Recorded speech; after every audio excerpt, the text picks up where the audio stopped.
Tes operasi kereta MRT Taichung yang terhenti setelah mengalami gangguan putusnya poros rel November tahun lalu dipulihkan pada 25 Maret, dijadwalkan berlangsung sebulan. 3月25号到4月23号将进行试营运。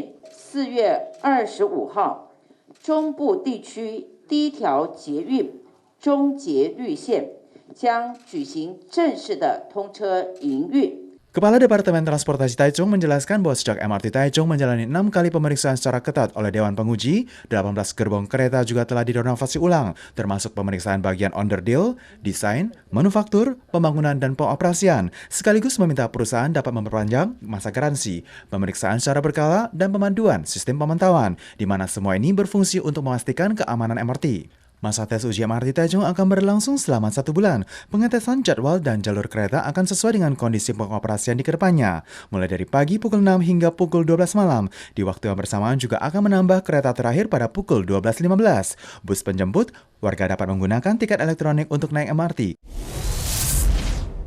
Dalam sepekan terjadi 2 kasus penembakan di Kaohsiung. 7 Maret senja hari, sepasang suami istri yang telah bercerai tidak berhasil capai kesepakatan saat bernegosiasi di sekitar stasiun kereta. Suami menembak langsung sang istri, turut menewaskan 2 teman istri lainnya. Sementara pagi tanggal 2 Maret di sekitar Museum Seni juga terjadi baku tembak antara polisi dan penjahat. Salah satu pelaku tertembak dan tidak tertolong nyawanya. Wali Kota Kaohsiung, Chen Shimai, meminta pihak kepolisian dapat menyapu bersih senapan gelap yang beredar.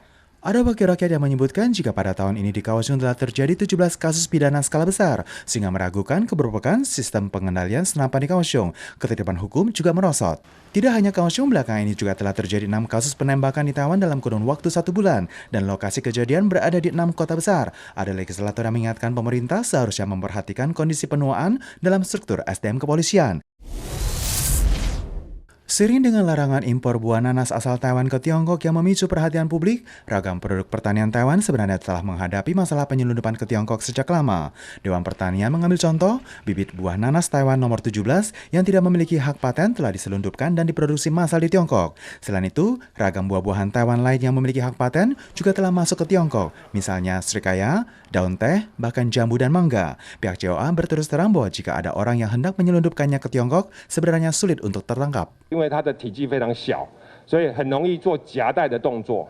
Pihak COA menjelaskan adanya perbedaan dalam peraturan antar kedua belah pihak. Dengan mengambil contoh yang terparah adalah kacang edam. Pihak Tiongkok mengambil jenis bibit Taiwan mempraktekannya untuk dijual ke pasar Jepang. Pihak COA segera mengajukan pembaharuan hak paten kepada pihak Jepang. Karena ruang lingkup pengontrolan yang ketat, barulah mampu mempertahankan industri kacang edam di pasar Jepang yang bernilai lebih dari 2,7 miliar dolar Taiwan per tahun. 那你一旦申请品种权的时候，就算我的种苗被大陆偷走了去种植，至少它在外销我们的目标市场国的时候是可以阻挡的。 Selain melindungi pasar yang ditargetkan, misalnya pihak Vietnam yang mengambil bibit padi Tainan nomor 11, maka pihak COA memberlakukan larangan pemasaran kembali ke Taiwan untuk produk berbibit Taiwan sendiri. Kini, banyak bibit buah unggul Taiwan yang masuk ke Tiongkok. Pihak COA memprediksi jika imbas terhadap pasar dalam negeri Taiwan sendiri tidak terlampau kentara.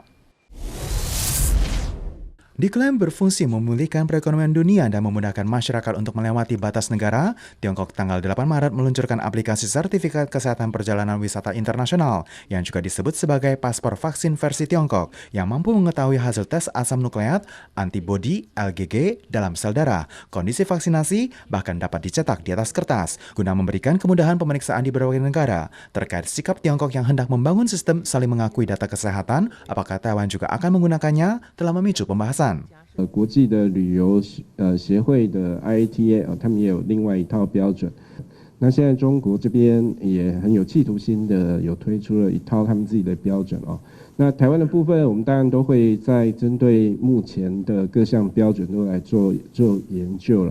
Selain itu, Hong Kong telah memulai vaksinasi, mengikutsertakan 7 komunitas termasuk guru, sopir, dan pegawai restoran. Vaksin yang diberikan adalah Sinovac dan BioNTech. Namun, kedua jenis vaksin diberitakan adanya ketidakcocokan pada manusia. Untuk vaksin Sinovac sendiri telah tercatat 3 kasus meninggal. Sementara vaksin BioNTech dilaporkan ada yang mengalami gejala tidak enak badan dan segera dilarikan ke rumah sakit, sehingga turut memicu kekhawatiran akan keamanan vaksin tersebut.